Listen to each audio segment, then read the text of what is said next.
Excellency President Joe Biden, Excellencies, from the outset, I wish to commend the President of the United States, Mr. Joe Biden, in undertaking the timely initiative that will allow us, during the deliberations of the Summit for Democracy, to exchange views and ideas on fostering, as President Biden mentioned, a more democratic, equitable, inclusive, and sustainable world.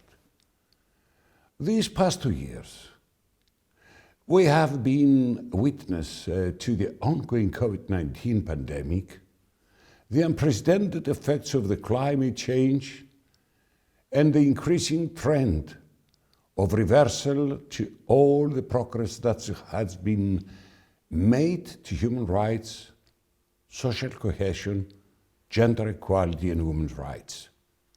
Mr. President, Excellencies, my government has placed the protection and promotion of human rights as a top priority, announcing Cyprus' candidacy as a member of the United Nations Human Rights Council for the period 2025 to 2027.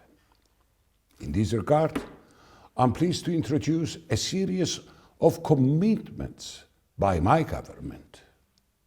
These pledges are composed of 3 clusters. The first is the protection of children education. The second is the advancement of gender equality. And the third is the dedicated protection of labor rights.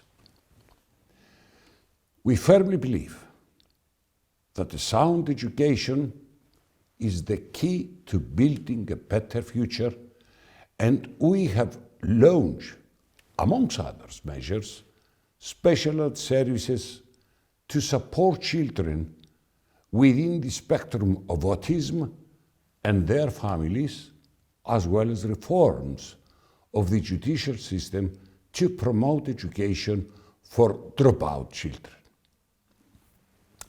As regards gender equality, while you have achieved sound progress over the past few years, we need to further reinforce our efforts.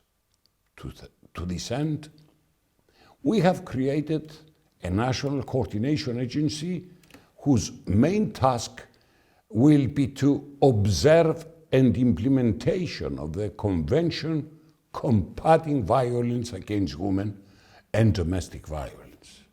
Moreover, we are strengthening our support of first responders to recognize and treat victims of violence. Lastly, on the protection of labor rights, the global pandemic has brought with it a new reality, undermining and eroding labor rights, unfortunately. In this regard, we take advantage of international partnerships to ensure that the regulatory policies are upheld and strengthened for the optimal protection of all workers making full use of digital technologies.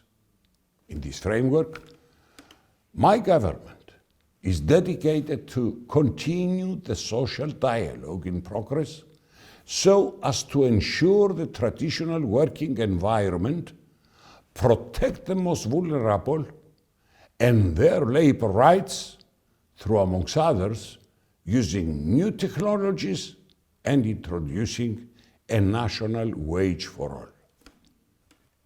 Mr. President, Excellencies, today's summit becomes even more pertinent as ever, as it presents us with a great opportunity to respond and address the challenges we are facing, so to shape a better and more human world built on respect of the rights and aspirations of the people.